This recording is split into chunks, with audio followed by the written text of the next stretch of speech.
Shalom, shalom, bien-aimés dans le Seigneur, c'est votre bien-aimé, le frère Kale Kabasele Badimou, en direct de l'église La Grâce de Dieu Paris-France. Je bénis encore le Dieu très haut, je bénis encore le Tout-Puissant, Créateur du ciel et de la terre, d'avoir permis à ce que nous puissions être devant vous pour vous annoncer la bonne nouvelle. Bien-aimés, le samedi prochain, 9 septembre 2023, à partir de 11h30, nous serons en évangélisation dans la ville de Trappes. Bien-aimés, ça sera au marché de Trappes. Pour ceux qui viennent en transport, à partir de la gare de Trappes, prenez le bus 418 et le bus 417. Vous allez descendre à l'arrêt du marché Les Mérisiers. Nous serons juste là à la place du marché à partir de 11h30 jusqu'à 13h.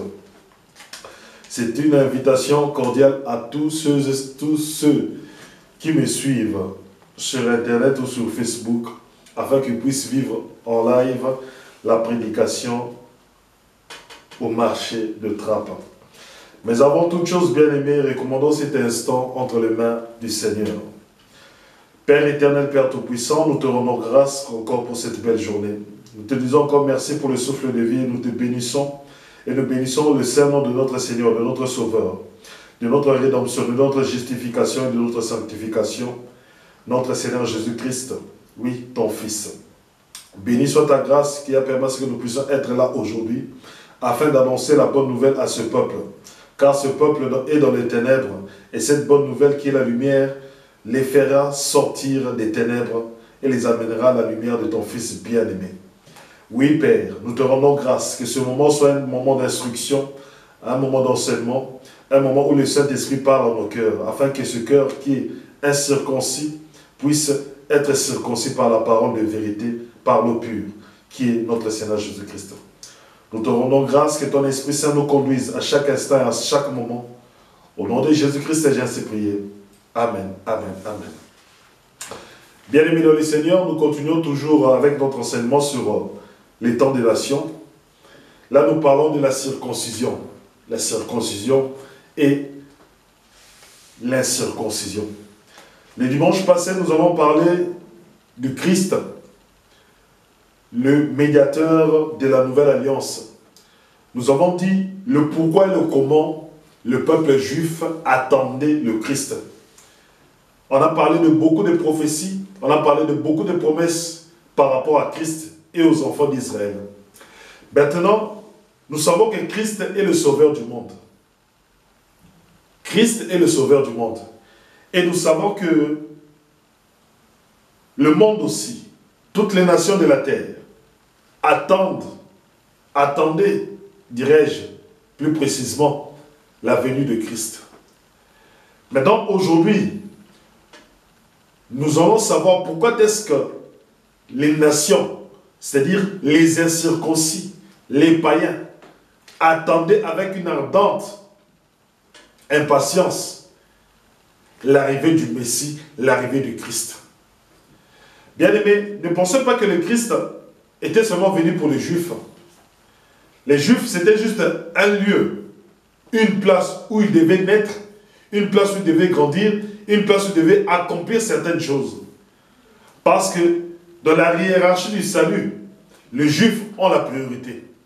C'est pour cela que vous voyez Paul dit toujours, d'abord le Juif, après les nations. Donc d'abord les Juifs devaient entendre la bonne nouvelle, devaient voir la manifestation de Christ, et après les Juifs, ça serait maintenant les nations. Prenons Jean chapitre 15 à partir du verset 8 jusqu'au verset 12. Nous avons lu ça le dimanche prochain, mais nous allons recommencer aujourd'hui parce qu'il est nécessaire de bien comprendre ce que nous enseignons.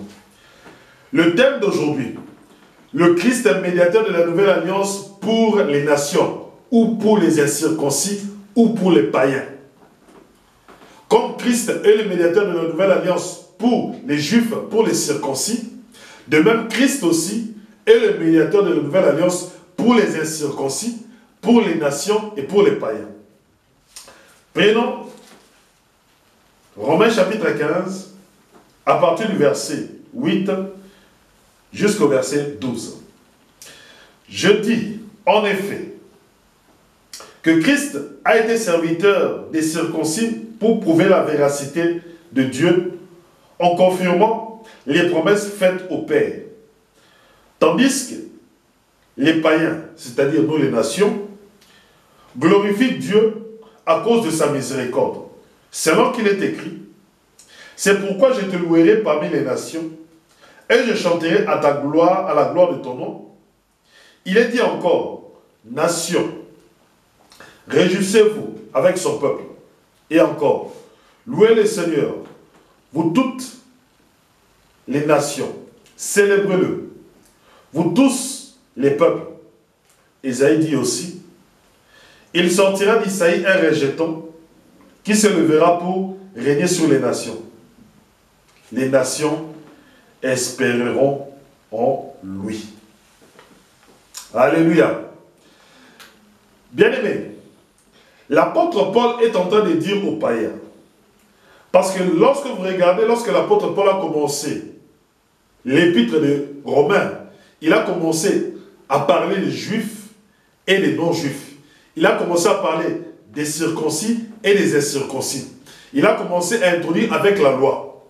Maintenant, arrivé au chapitre 15, il est en train d'expliquer pourquoi est-ce que les païens aussi ont droit à avoir la foi. Pourquoi est-ce que les païens aussi ont droit à adorer le véritable Dieu? Pourquoi est-ce que les païens doivent-ils adorer le Seigneur Jésus-Christ? Il donne les raisons.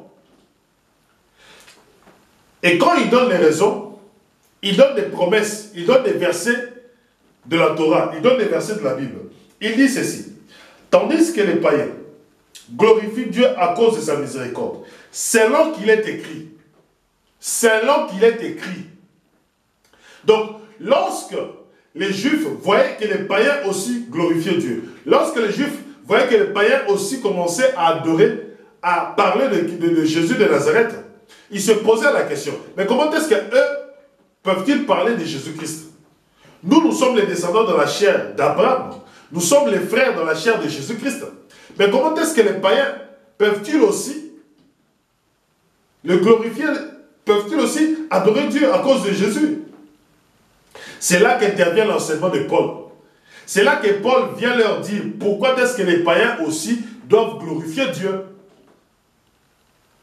Et pour prouver la véracité de ses propos, pour prouver que ce qu'il dit est vrai, il prend les Écritures, il s'appuie sur les Écritures, il présente les Écritures. Souvenez-vous qu'il y a toujours eu un problème avec les Juifs et les païens.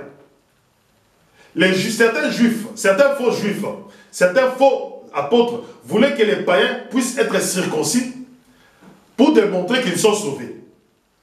Parce que les Juifs sont ceux que nous appelons les circoncis. Les païens sont ceux que nous appelons les incirconcis.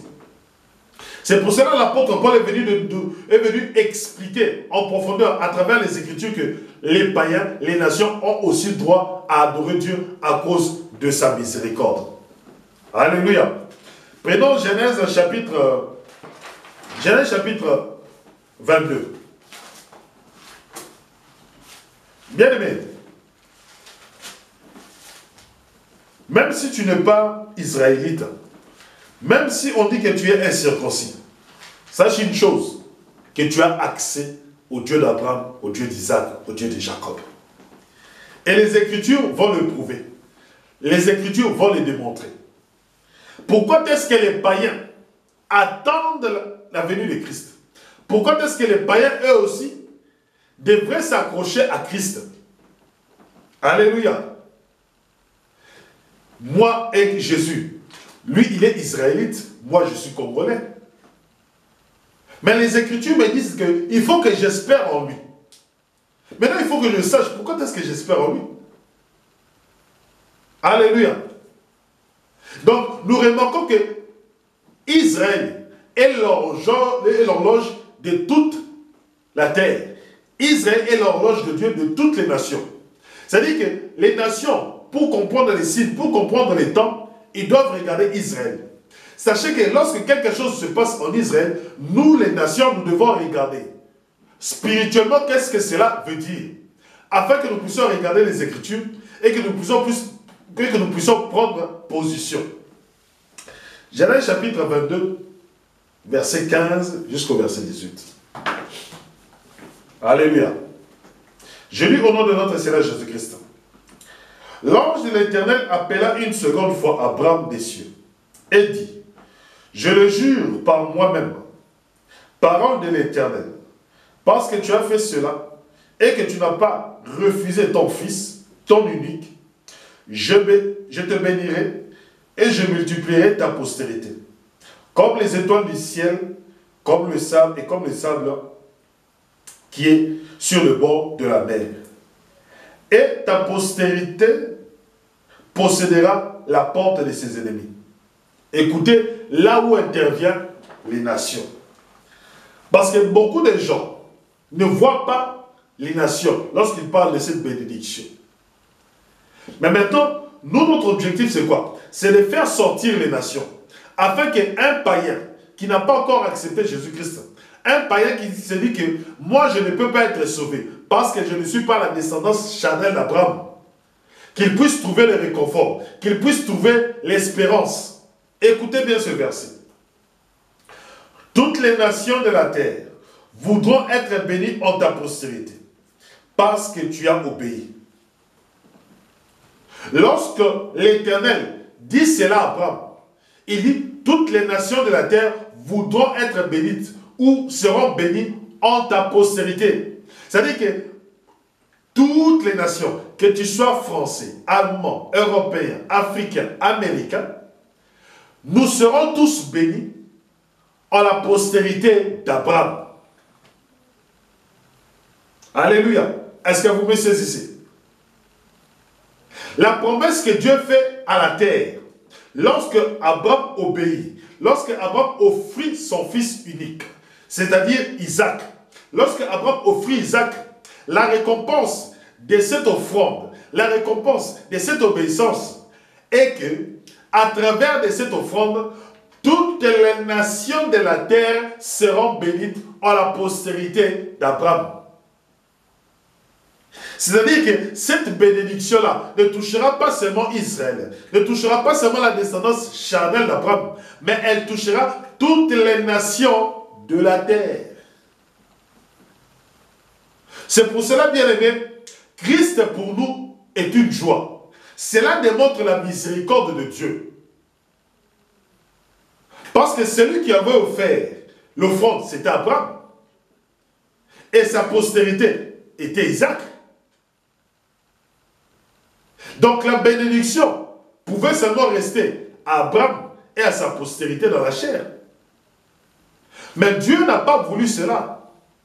Dieu a voulu que toute la terre puisse être bénie à travers cette offrande. Pourquoi? Parce que Dieu a tiré Abraham des incirconcis. Après, il a circoncis. Comme il a tiré Abraham des incirconcis et que lui-même était incirconcis au départ et que c'est après son alliance qu'il s'est circoncis, il fallait que Dieu ne se limite pas seulement à ceux qui sont circoncis, mais il fallait que Dieu puisse aller jusqu'aux incirconcis. Parce que lorsqu'il a dit à Abraham, à Genèse chapitre 12, sors de ton pays, sors de ta patrie, sors de ta nation et va vers le pays que je te montrerai, Abraham était encore incirconcis. Vous voyez pourquoi que cette bénédiction devrait toucher toutes les nations de la terre. Que Dieu soit glorifié. Bien-aimés, maintenant nous devons savoir, si notre bénédiction, la miséricorde que Dieu nous accorde, est en la postérité d'Abraham. Mais qui est la postérité d'Abraham? Très bonne question. Qui est la postérité d'Abraham? Romains chapitre 4, au verset 19 jusqu'au verset 25. Romains chapitre 4, au verset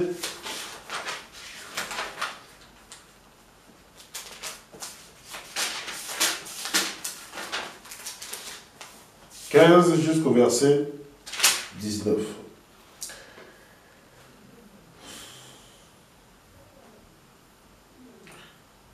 Je lis au nom de notre Seigneur Jésus-Christ. La loi, en effet, produit la colère, tandis que, qu'en l'absence de la loi, il n'y a non plus de transgression. Aussi dépend-il de la foi, afin d'être donc gracieux. Prenons 8 secondes, parce que celui-ci, j'ai du mal un peu à lire clairement.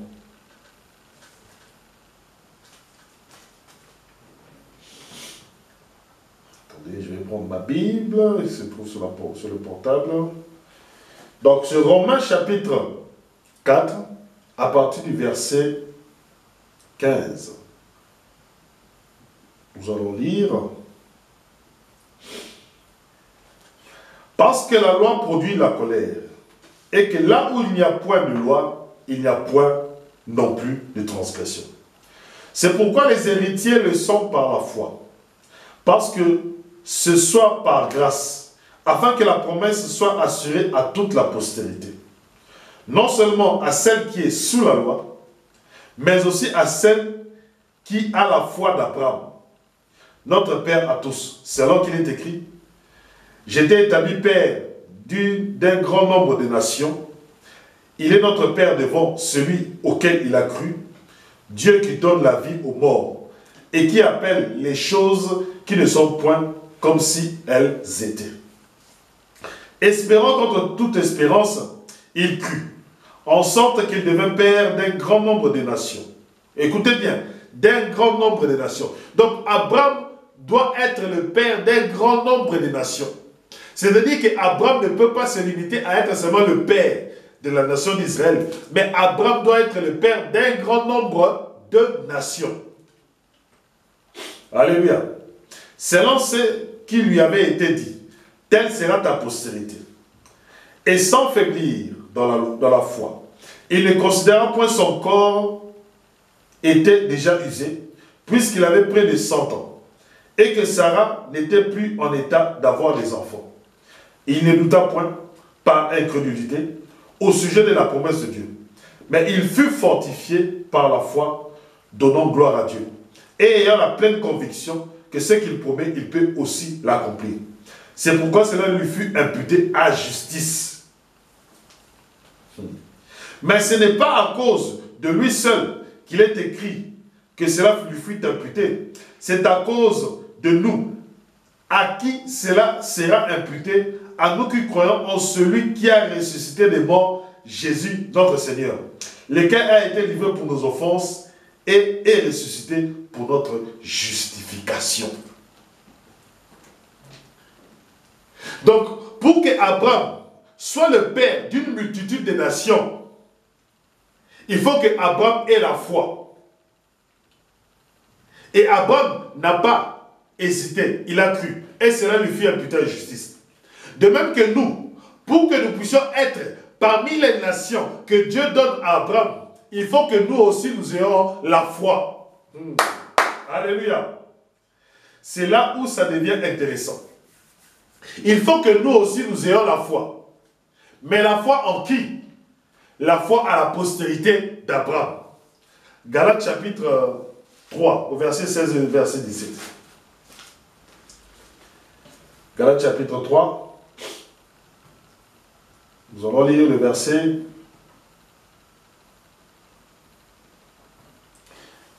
16 et 17.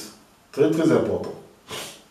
Or, les promesses ont été faites à Abraham et à sa postérité. Il n'est pas dit et aux postérités comme s'il s'agissait de plusieurs, mais en tant qu'il s'agit d'une seule, et à ta postérité, c'est-à-dire à Christ. Bien-aimés, vous comprenez maintenant pourquoi est-ce que les païens doivent être vigilants à ce qui se passe en Israël. Parce que la postérité qui fera de nous les enfants d'Abraham, la postérité qui fera de nous les enfants, les héritiers d'Abraham, c'est la postérité qui croiront en Christ. C'est pour cela que les païens attendaient la venue de Christ. Parce que pour les païens, Christ signifie la miséricorde de Dieu. Dieu n'était pas obligé d'inclure les païens lorsqu'il promet à Abraham la bénédiction, Dieu n'était pas obligé. Parce que celui qui a fait la promesse, celui qui a accompli l'offrande, c'était Abraham. Ce n'était pas un incirconcis. Ce n'était pas un Congolais, ce n'était pas un Américain, ce n'était pas un Européen, ce n'était pas un Chinois. Mais celui qui a donné son fils, qui a cru en premier, c'était Abraham. Donc c'est par cela que nous comprenons que la miséricorde de Dieu existe. Donc Christ, lorsque nous voyons Christ, lorsque nous entendons Christ, pour nous les païens, Christ démontre la miséricorde de Dieu. Christ démontre la miséricorde de Dieu. Et ça, c'est très important. Pourquoi? Beaucoup de gens ne savent pas comment est-ce qu'évangéliser. Beaucoup de gens ne savent pas comment parler de Jésus de Nazareth. Puisque pour nous les païens, nous devons savoir d'abord pour nous les païens, qu'est-ce que cela signifie.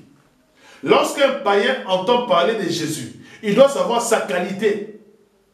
Or, sa qualité, c'est qui? C'est Christ, le Fils de Dieu. Donc c'est pour cela, Paul, lorsqu'il a été baptisé, lorsqu'il est sorti pour prêcher, il a parlé du Fils de Dieu, il a parlé du Christ. C'est-à-dire qu'il peut parler de Jésus, ok, mais on lui pose la question, qui est-il? Qui est-il pour que moi je puisse t'écouter, m'asseoir et tout abandonner afin de le suivre? Qui est-il? Qu'est-ce que fera-t-il de nous? C'est ça que l'apôtre Paul est en train d'expliquer aux Romains, à l'épître aux Romains, à l'épître aux Éphésiens, à l'épître aux Galates, aux Thessaloniciens, tous ces gens, tous ces païens. Alléluia. C'est bien beau de dire que Jésus-Christ est Seigneur, Jésus-Christ est Sauveur, mais c'est bien. Mais une personne qui voit Jésus-Christ est Seigneur, Jésus-Christ est Sauveur, oui, d'accord, ok. Qu'est-ce que ça change dans ma vie?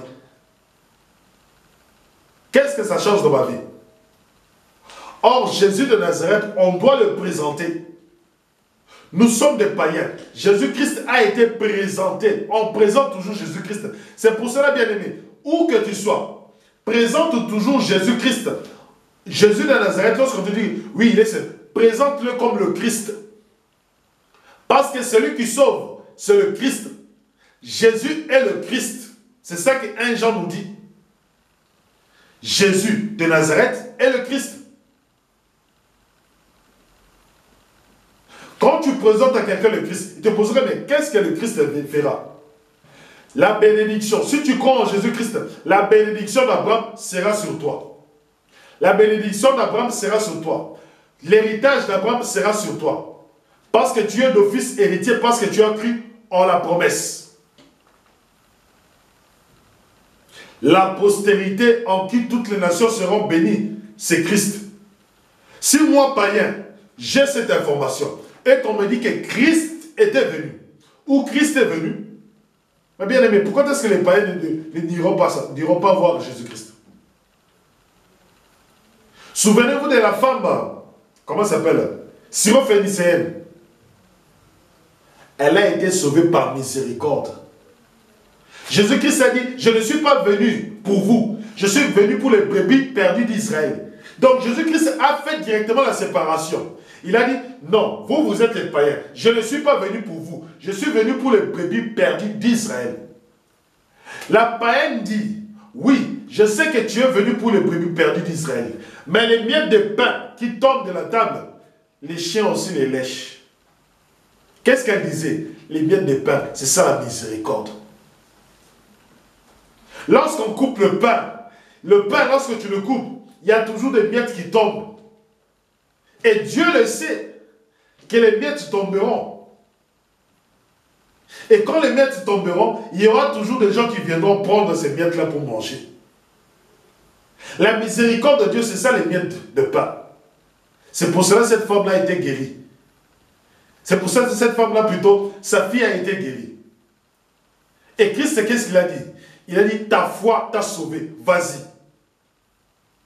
Elle a eu la même foi qu'Abraham. Maintenant, elle a eu la foi en Christ. Elle a eu la foi en Christ. Or, Christ est qui? Est la postérité d'Abraham. Alléluia. Bien-aimé. Prenons Ésaïe chapitre 55. Prenons Ésaïe chapitre 55. Ésaïe chapitre 55. Prenons Ésaïe chapitre 55 à partir du verset 3 jusqu'au verset 5. Bien-aimé, Israël est l'horloge. Je répète encore. Israël est l'horloge de toutes les nations, de toute la terre. Écoutez, la promesse que Dieu dit. Ésaïe chapitre 55 à partir du verset 3 jusqu'au verset 5. Prêtez l'oreille et venez vers moi. Écoutez et vous vivrez. Je conclurai avec vous une alliance éternelle, réalisant les faveurs promises à David. Voici que j'ai fait de lui un témoin pour des peuples. Donc, le roi David est un témoin pour les nations. C'est-à-dire quoi? Les nations doivent observer la royauté de David. Pour qu'ils sachent que le Christ est venu, les nations devraient observer la royauté de David. C'est pour cela les rois mages, lorsqu'ils ont vu l'étoile de Jésus de Nazareth, ils sont venus à Jérusalem. Ils ont dit au roi Hérode, nous cherchons le roi des Juifs. Parce que lorsque l'étoile est sortie, les mages qui venaient d'Orient ont vu, ont regardé, ils ont dit que ça c'est l'étoile du roi des Juifs, du roi d'Israël. Or, David, le roi d'Israël, est notre témoin.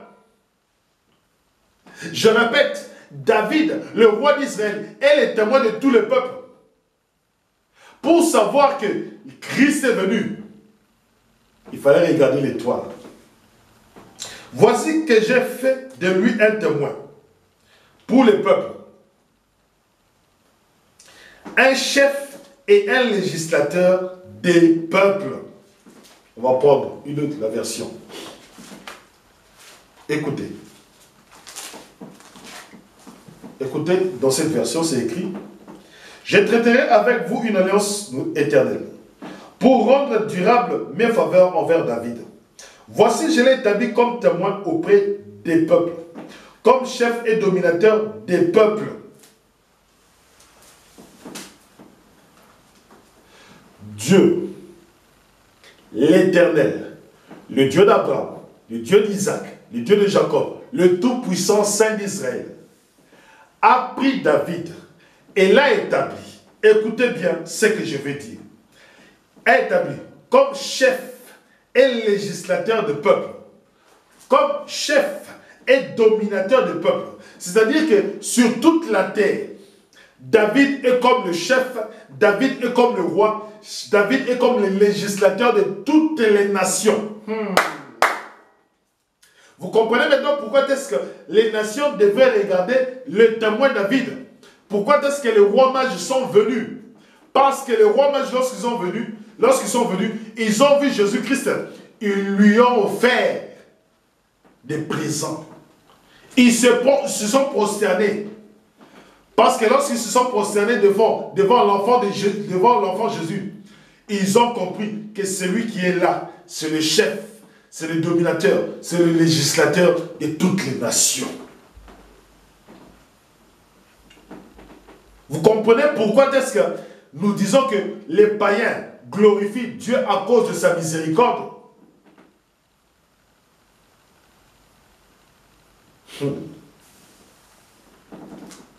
Écoutez maintenant. Une nation qui ne te connaît pas viendra vers toi à cause de l'Éternel, ton Dieu, et pour le Saint d'Israël, car il t'a glorifié.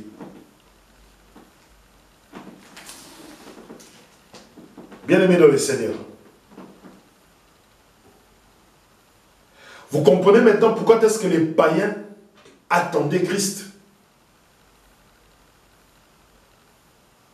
Vous saisissez maintenant pourquoi est-ce que les païens devraient louer Christ, devraient glorifier Christ. Puisque regardez dans Éphésiens chapitre 2. Lisons Éphésiens chapitre 2. Vous comprendrez notre état avant que nous puissions connaître Christ. Notre état. L'état dans lequel étaient les incirconcis que nous étions. Incirconcis de la chair, incirconcis du cœur, incirconcis des oreilles. Éphésiens chapitre 2, à partir du verset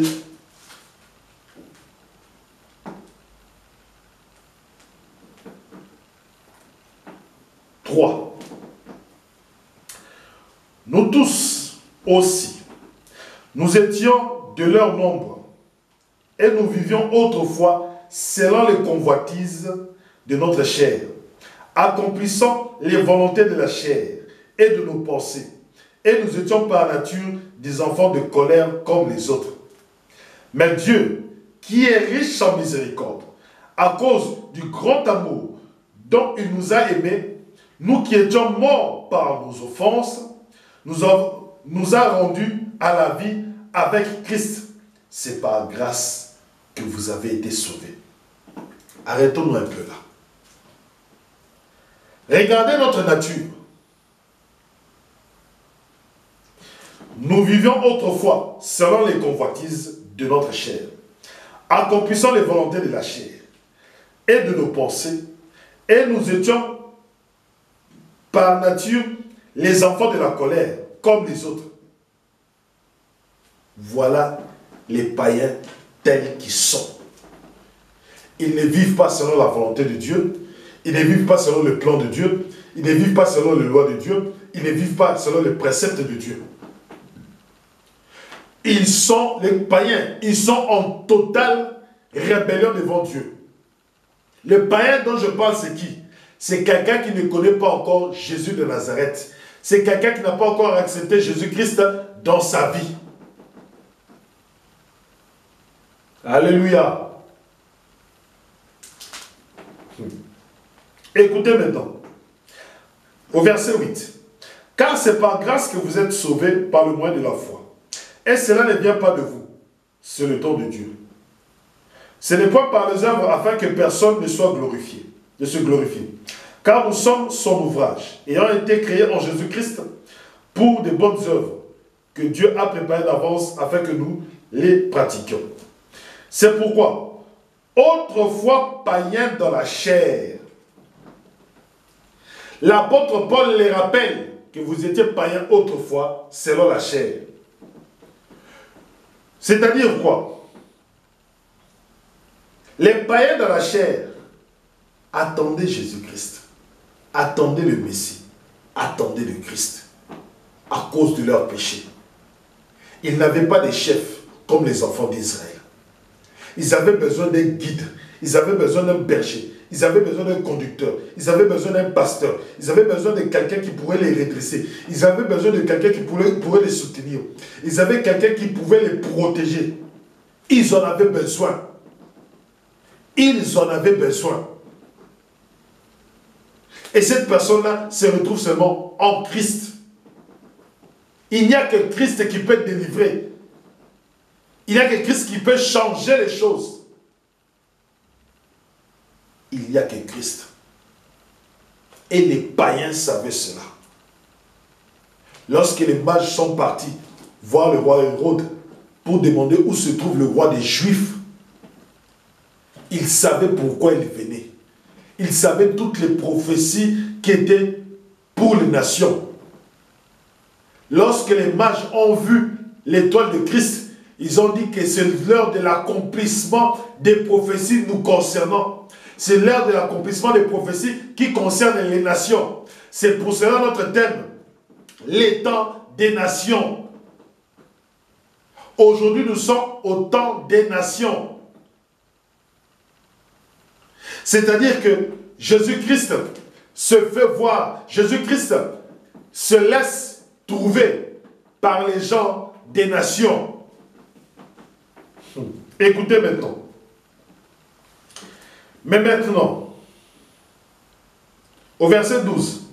Souvenez-vous que vous étiez en ce temps-là sans Christ, privés du droit de cité en Israël, étrangers aux alliances de la promesse, sans espérance et sans Dieu dans le monde. Les païens n'avaient pas Dieu, les païens n'avaient pas d'espérance, les païens étaient des étrangers au niveau des alliances, c'est-à-dire qu'on ne pouvait pas citer un étranger dans l'alliance. Toutes les alliances étaient faites avec les enfants d'Abraham, avec la postérité d'Abraham. Privés du droit de cité en Israël. Mais maintenant, en Jésus-Christ, vous qui étiez jadis éloignés, vous avez été rapprochés par le sang de Christ, car il est notre paix, lui qui de deux n'en a fait qu'un, et qui a renversé le mur de séparation. L'inimitié ayant anéanti par sa chair la loi des ordonnances dans ses prescriptions, afin de créer en lui-même avec les deux un seul homme nouveau, en établissant la paix et la réconciliation, et de les réconcilier, l'un et l'autre en un seul corps, avec Dieu par la croix, en détruisant par elle l'inimitié. Bien-aimés dans le Seigneur, il y a beaucoup de versets qui nous donnent des promesses. Et ces promesses-là pour les païens que nous étions, étaient accomplies en Christ. Psaume chapitre 117.